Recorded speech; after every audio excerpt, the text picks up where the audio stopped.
Охридската сала е бисерот на собранието. Таа е дело на охридските копаничари кои со својата мајсторија изработира дрворез на таваните, ѕидовите и вратите. Салата е украсена и со гипсана декорација изработена од римколските мајстори. Салата, која е изградена и интериерно уредена во далечната 1954 година, има површина од 100 метри квадратни и се наоѓа на приземјето, во најрепрезентативниот простор во Македонското собрание. До неа се стигнува преку холот, каде што се наоѓаат стаклените витрини во кои се сместени подароците кои при значајни средби и посети ги добива претседателот на собранието. Во овој дел на парламентот се наоѓаат уште две преубави сали – Кристалната и Уставната сала.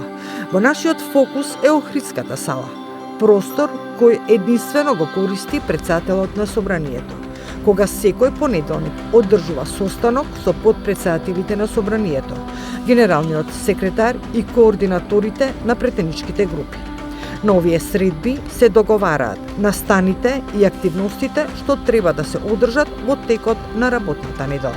Но ова е и собата каде што судиите од судскиот совет, јавниот обвинител, народниот правобранител, гувернерот на Народната банка на Република Македонија ги даваат своите свечени заклетви, дека ќе ги почитуваат уставот и законите на нашата држава, носителите на функции избрани и именувани од собранието. Свечените изјави ги даваат во присуство на претседателот на собранието и генералниот секретар. Кога ќе заврши свечениот чин, функционерите пред Охридската сала, пред новинарите, ги даваат своите изјави, кои главно се однесуваат за ветувањата и намерите за подобрување на работата на институцијата во која ќе го продолжат своето функционирање.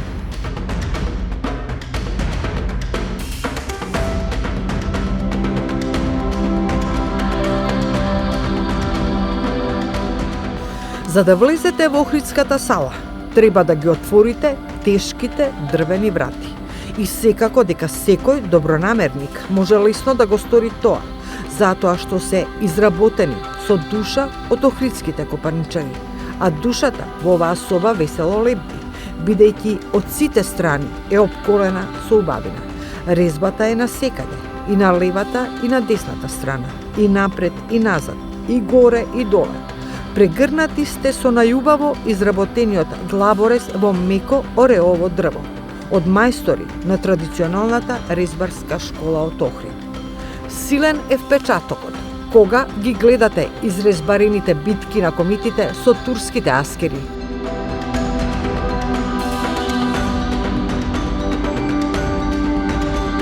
Па се до дрвената чипка на полиците во витрините стојат традиционалните македонски бакарни садови, тањери и ѓумчиња, кои нашите баби ги користеле за носење на вода, ракија, вино или млеко.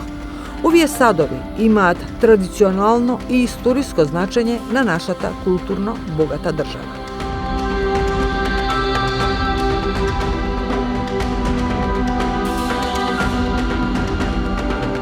Тоа овдека е претежно застапена македонската резба. Флората и фауната е запазена. Меѓутоа, овде имаме резба која малку се одделикува и од другата, има плитка и длабока резба, велиме ажурна резба. Повеќето е работена охридската резба претежно држи на малку, велиме, имаме жива и мртва природа. Меѓутоа, ова е налегната, повеќето иде на постпласната резба. Значи, али тука има и елементи кои исклучиво ја доминират нашата флора и фауна. Овде. Ова сала е за мене единствена вака.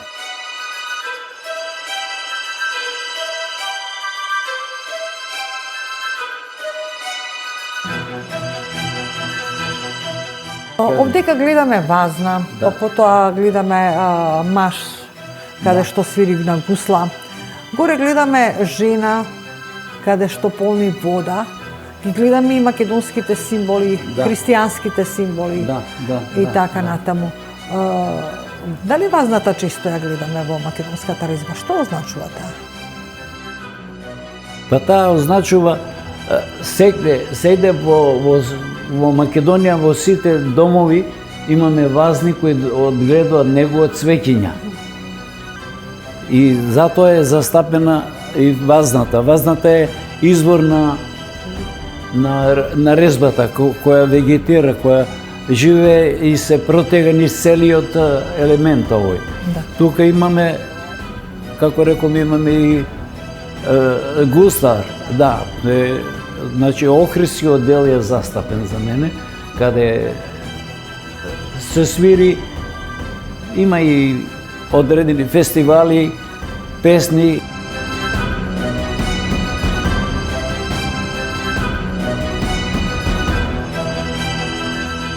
На средината, како што и доликува на една доматинска соба, има тркалезна маса со столчења. Знаете ли зошто е тркалезна? За да можат сите што седат околу неа да се чувствуваат подеднакво битни. Познатата легенда за тркалезната маса на англискиот крал Артур говори дека неговите витези постојано се расправале за тоа кој на кое место ќе седи, тоест кој ќе седи на челото на масата. За да ги прекине непотребните караници, кралот Артур се досетил да направи тркалезна маса на која ќе нема ознаки. Околу масата има столици на кои гостите во охридската сала рамноправно седат едни до други. Најверојатно и нашите копаничари, кога го изработувале дрворезот во оваа просторија, во далечната 54-та година, размислувале за тоа дека на еден астал во зграда со највисока државничка намена треба да седнат луѓето кои подеднакво треба да придонесуваат за добробитта на оваа македонска грудка. Околу масата има 10 столчења и секое само по себе е уникатно, бидејќи ниту едно од нив не е исто со претходното. Туку секое ја раскажува својата приказна. Изработени се од ореовото дрво, кое ја символизира плодородноста и мудроста или пак пророштвото, знаење скриено во цврстата надворешна обвивка. Според античката традиција, оревот бил жезол на Хермес, гласникот на боговите. На нив се гледа посебен декоративен мотив со богатата цветнолисната орнаментика која во македонското копаничарство се среќава од антиката до денес. Покрај цветињата и лисијата на зидовите и на таванот не изостануваат ниту птиците орли. Токму тие во македонското копаничарство имаат посебно место, бидејќи орелот е кралот на птиците и затоа представува небесен и соларен символ. Оваа птица представува символ на ангелите и на високите духовни чувства. Според верувањата, орелот е символ на општественото и духовното издигање, врска со небото, која му дава извонредна сила и го одржува во висините. Се верува дека орелот ја символизира највисоката сила, врховната власт, гениалноста, јунаштвото. Неслучајно, копаничарите ги изрезбариле рачките на случињата во вид на глава од орел, затоа што знаат дека луѓето што ќе седат тука треба да веруваат во себе, за да можат да носат значајни одлуки во интерес на сите граѓани, бидејќи нив народот им ја дал довербата, а овој напатен македонски народ секогаш верува во подобра иднина. Еве што вели познатиот резбар Миле Сирма, наследникот на македонскиот Микеланџело за Охридската сала. Уникатни се овие. Ја немам на друго место видено вакви фотели. Ова е најединствена што можеме да се пофалиме. Ова и горе таванот. Овдека има малку, сосема малку бароко е застапено на горе на ивиците, али секако е најпретежно македонско. Исклучува се македонски, малце се стилизирани таму, вамо нешто, али секој по себе парче кој има да го работи еднакво. Имаме бордури Овие плетеница, јажето е нели овде на наслоните. Тоа е изразито македонско. Да. Розетната, он е така. А вторите, охридските копаничари, физички веќе не се меѓу нас, но затоа оставиле трага. Своите ликови ги изрезбариле на едниот крак од влезната врата, во салата која во нивна чест се нарекува Охридска.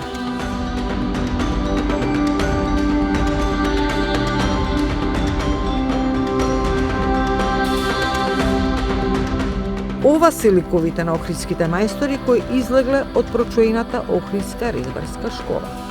Тие уште додека ја изработувале резбата во оваа сала, знаеле дека посетителите ќе се восхитуваат.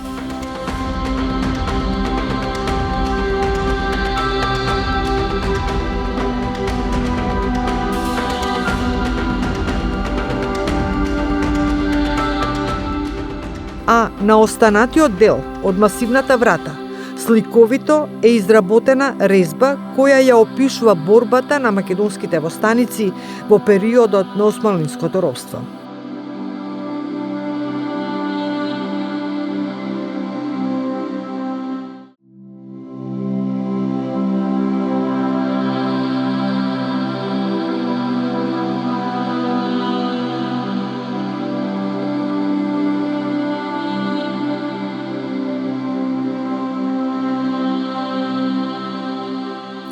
Украсувајќи го таванот на Охридската сала со 12 хороскопски знаци, охридските резбари, резбата ја претвориле во уникатно дело. Друга, ваква просторија со таван на кој е овековечено со звездието или пак меѓу народот попознати како создавачи на времето, во оваа наша убава Македонија нема.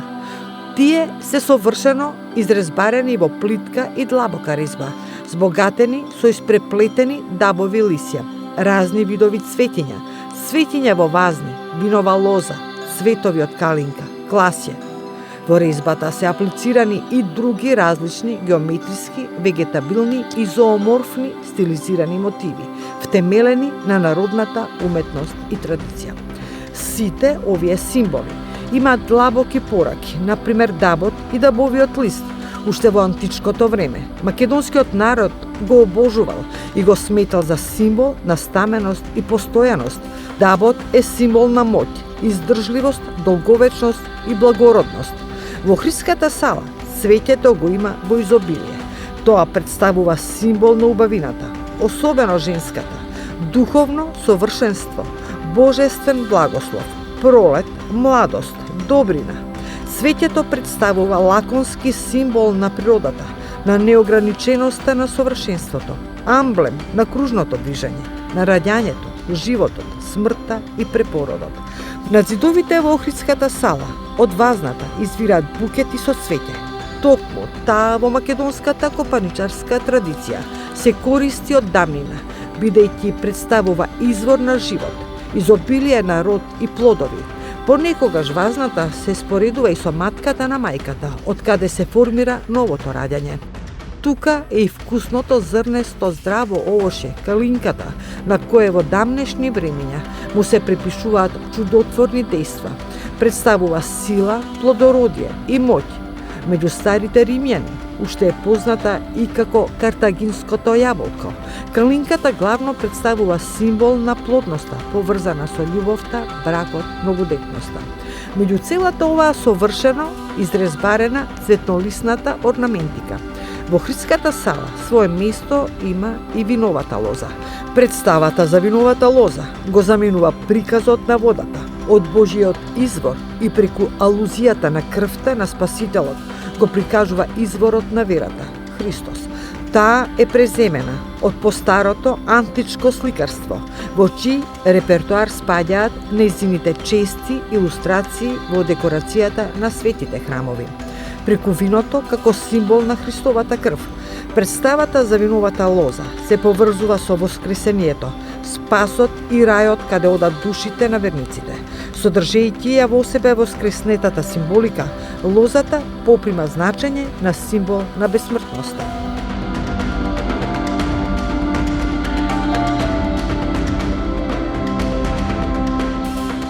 Но да се вратиме на хороскопските знаци и гласно да го поставиме прашањето. Зошто се тука, во една државна зграда, каква што е парламентарната, во која се носат највисоките законски акти? Дали затоа што според астрологијата небесните феномени владеат со човековите активности врз принципот на како горе, така и долу? Или пак 12 знаци се тука за да ги представуваат 12 основни видови на личности, односно на формите на изразување, толку присутни во луѓето околу нас. Која е пораката и значењето што авторите преку изработка на астролошките знаци сакале да ја испратат? Знаеле ли дека редовното гледање во ѕвездите има смирувачки ефект врз луѓето?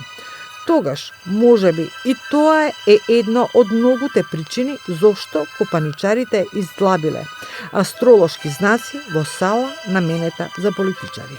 Можеби сакале да порачаат дека пратениците се избрани од народот и затоа треба лесно да се договараат во носењето на заедничките одлуки во собранието за добробитта на Македонија. Или пак, може би направиле звездено небо, затоа што луѓето сакаат да веруваат во хороскопските знаци, бидејќи тие се картата која ги покажува позициите на Сонцето, месечината, планетите без кои нема живот на планетата Земја. А времето во кое твореле авторите било пред повеќе од 70 години, кога државата, создавајќи ги своите институции преку народни мотиви о поднебието на Македонија, сака да стави печат дека се што е тука е македонско, им припаѓа на македонците и на сите граѓани на Македонија. Добро е познато дека во македонската копаничарска уметност символите датираат од антиката до денес. Ги има насекаде и во литературата, музиката, филмот, театарот, сликарството, а преку Охридската сала се присутни и во политиката. Зодијакот на таванот во Охридската сала започнува како што е редот, со представникот на позитивната надворешна природа, со првиот знак, овенот. Тој има силна волја за акција, без да се плаши од препреки. И градителот, бикот е тука. Ниту еден друг знак нема поголемо разбирање за вредноста на основните животни потреби. Храна, покрив над главата и редовен приход. Близнаците представуваат љубопитност, жет за знаење, нагон за комуникација и поврзување на идеите и луѓето, а ракот е символот на свесноста за потеклото и потребата да го остави своето наследство на идните поколенија. Во фокусот на политичарите треба да се младите, бидејќи тие се иднината на државата. Кралот на животните, лавот, е знакот на вербата, на визионерството и не треба да го загрижуваат тешкотиите на патот до успехот. Искреноста е нивна предност. Затоа е тука политичарите да се огледаат на вредностите што ги поседува лавот, за да не ги разочараат граѓаните како нивни водачи. Девицата е хороскопскиот знак, представен како девојка која носи клас жито. Тоа е знакот на плодноста и заштитата на малите нешта кои растат. Вагата пак е амблемот на правдата, го поттикнува човекот на помирување, а правдата ја воспоставува со тоа што ги зема предвид правата и обврските и на двете страни. Вагата е тука за да ги потсети политичарите дека од нив се очекува праведност и изнаоѓање на компромиси за одредени предизвици во едно општествено уредување.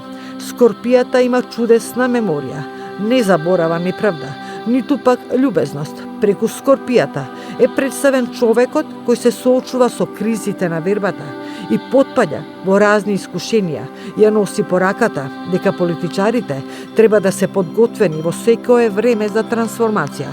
Стрелецот се обидува да види подалеку, да летне повисоко. Овие квалитети треба да ги поседува секој народен пратеник. Јарецот е символ за луѓето кои тежнеат кон висини, бидејќи имаат моќ однапред и да ги земат во предвид непредвидливите ситуации. Секогаш внимава на достоинството. Водолијата секогаш стои заедно со народот, против владетелите, но со интелект и зборови, а не со примена на сила. А рибите ги чувствуваат туѓите радости и таги како своји. На рибите најдобро им прилега улогата кога се грижат за другите.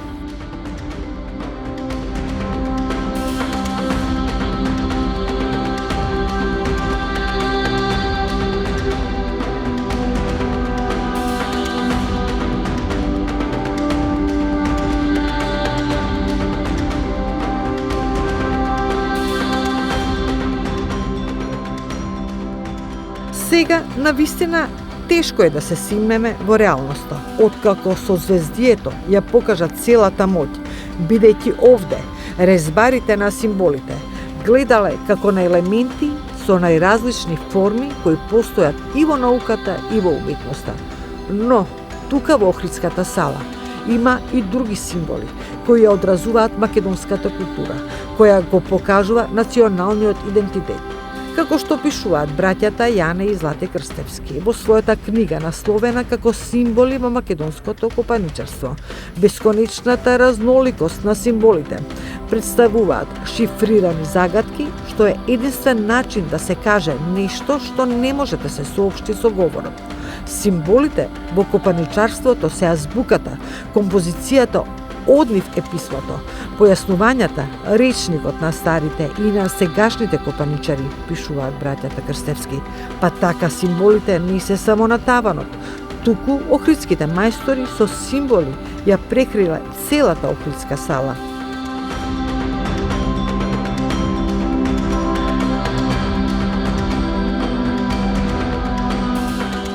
Историските податоци покажуваат дека Охридската школа почнува да работи по поделбата на Македонија во 1913 година, како континуитет на резбарството преку кој се доловува и представува македонското народно творештво. Бранислав Јованчевиќ во 1930 година во Охрид го отвори првото училиште за резба и иконографија. Таа школа дава врвни резбари, чии дела се наоѓаат ширум светот. Школата работи и за време на Втората светска војна. Од овој центар произлегле најталентираните резбари, кои во континуитет работат на создавањето на македонската школа. Мајсторите кои произлегле од оваа школа користеле повеќе техники, плитка резба, подкопана, скрозирани резби, ажурна техника и други.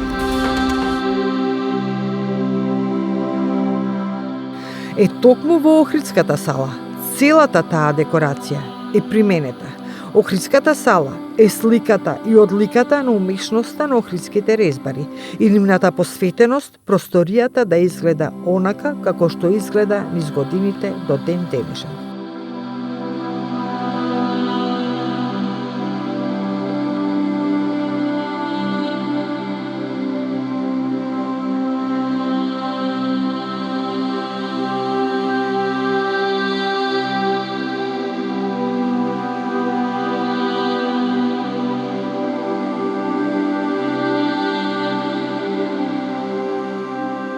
Од прозорецот на Охридската сала го гледаме првото заседание на АСНОМ, каде на говорницата е застанат најстариот пратеник Панко Брашнаров, учител и пратеник кој доаѓа од Велес.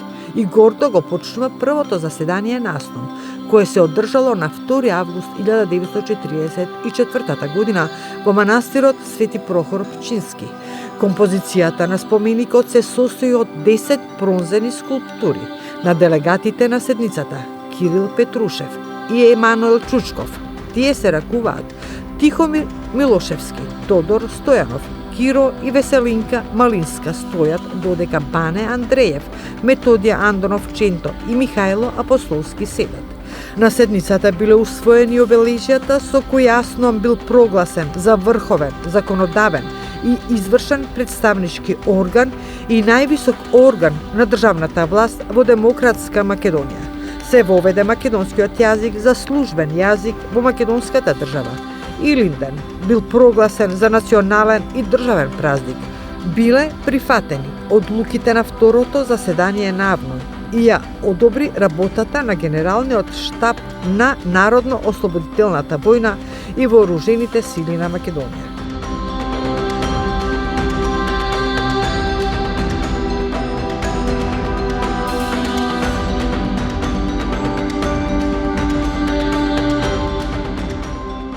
На ѕидовите од Охридската сала имаме приказ и на женски ликови, односно тука, низ неколку резбарени мотиви, е представена жената.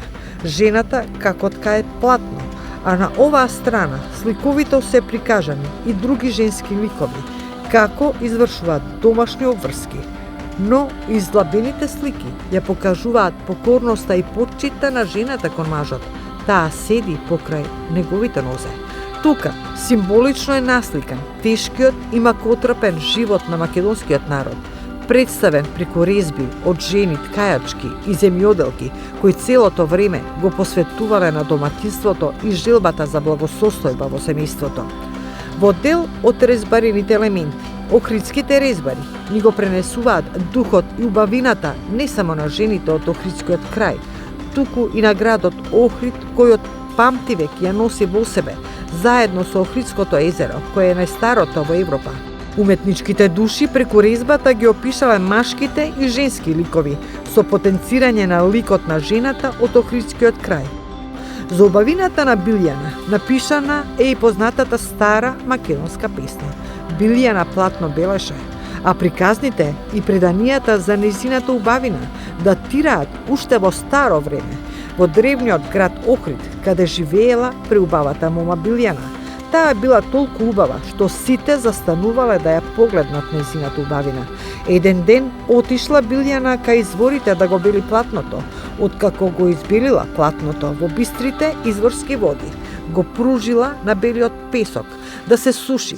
Тогаш оттука поминувал караванот со 20 винари. Водачот на караванот под око ја гледал Билјана. Вчудоневиден од оваа божествена убавина, го сопрел караванот пред белото платно. Тогаш Билјана им рекла на винарите: кротко терајте караванот, да не ми платно згазите.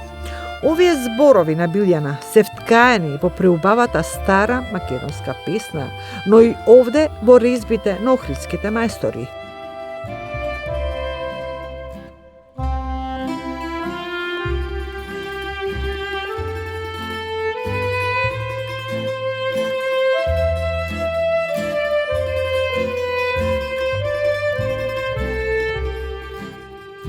Но не само жената, резбарите го представиле и мажот. Тој е тука, свири на гусла.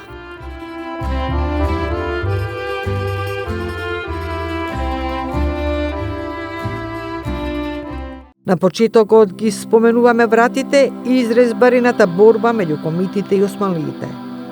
Тука се гледа уште една мајсторија на копаничарите, преку резба на новите поколенја да им пренесат историјата на македонскиот народ. Овдека са стапени лиденското. Остане да стапено е.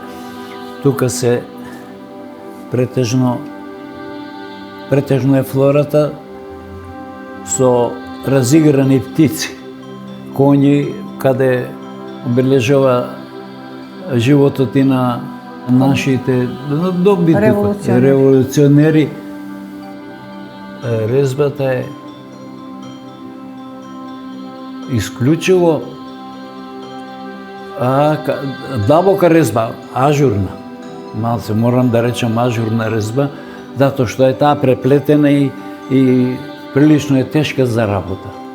Тешко се работи, многу внимателно треба да не ти се скрши, да не пукне и сето тоа. Со посебни глета имаме така посебни, што ја копат испод резбата.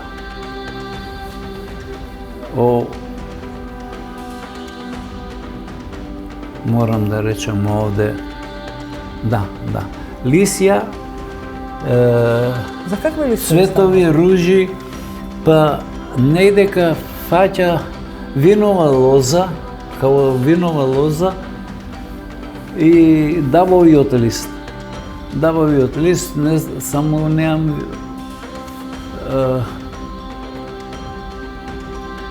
не, само тоа. Добро, тука има и цвеќиња, ружички, што велиме, лалиња, лисје. Па има доста застапено од нашава флора, да ти е малку преваѓа и на овие сводови, на речу го техниката ја имаат претежно застапено од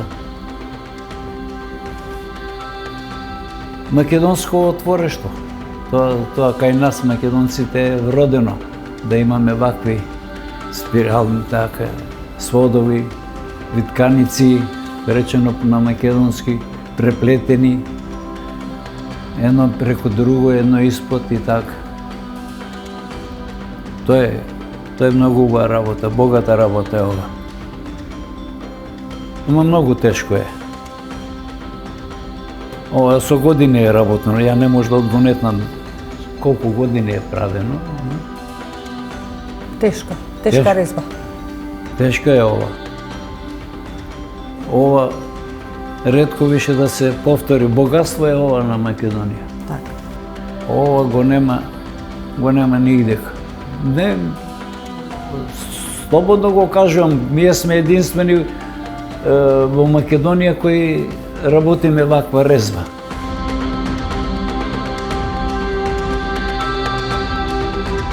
Мајсторите на двете крила од вратите ја представиле борбата на македонските револуционери за време на османлиското робство.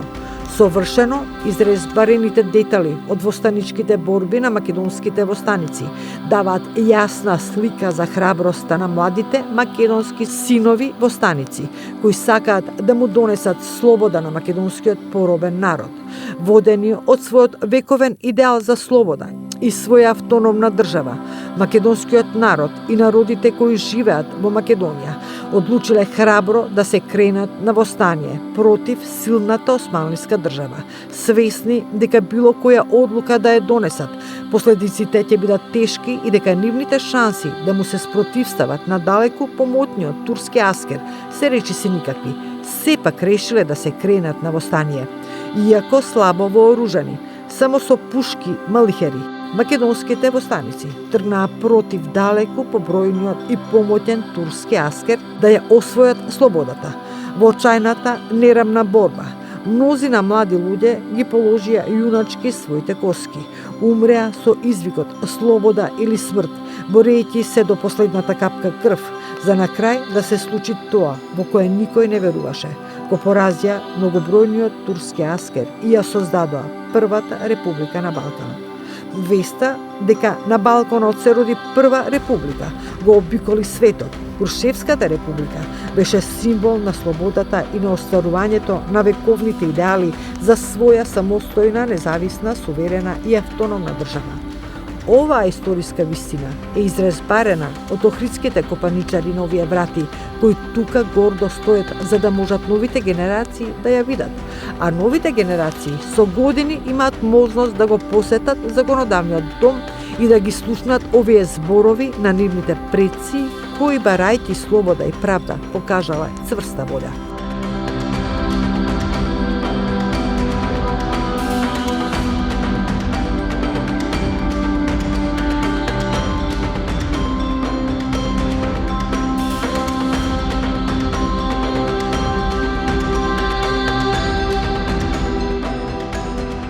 Тука, мајсторите во средината ги изрезбариле своите ликови. Очигледно, сакале денес и во иднина да видиме кои се виртуозите на преубавата резба која ја имаат оставено во оваа сала.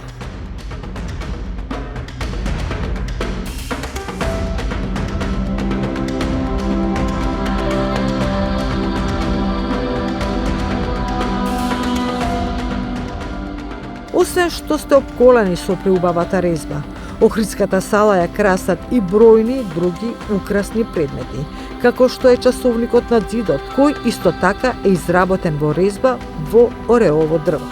Кога влегувате во Охридската сала, веднаш на десната страна, ѕидот го красат две слики, изработени во масло на платно. Поставени се во 1962 година. Првата, на која уметникот Марко Челебоновиќ нацртал езеро, е наречена Приморски пейсаж, а втората, на која се прикажани три жени, е наречена композиција со 3 фигури и е дело на уметникот Борислав Трајковски. И за крај, уште еднаш да потенцираме дека вредноста на Охридската сала е непроценлива, дека комплетната собраниска зграда е една од најмонументалните градби во Македонија, за која во 1930 година бил распишан и конкурс за проектирање на кој победил архитектот Виктор Лукомски, а изградена е во 1938 година по проект на чешкиот архитект Виктор Худак. Македонското собрание е концепирано во модерен архитектонски јазик за тоа време, со специфичен, масивен, разигран волумен и присуство на чисти фасадни елементи, во форма на надворешен петоаголник со внатрешен двор со сала. Применетата фасадна декорација е со геометриски содржини, присутни во одделни партии. Зградата е во употреба од 1939 година како управна палата на тогашната локална управа. По ослободувањето на Скопје 1944 година во зградата е сместена целокупната понова администрација на Македонската народна власт, председателот на Демократска република Македонија, Народното собрание, владата и Уставниот суд. Но голите податоци се надополнуваат со трагите од влабнувањето на рамната површина од дрвото.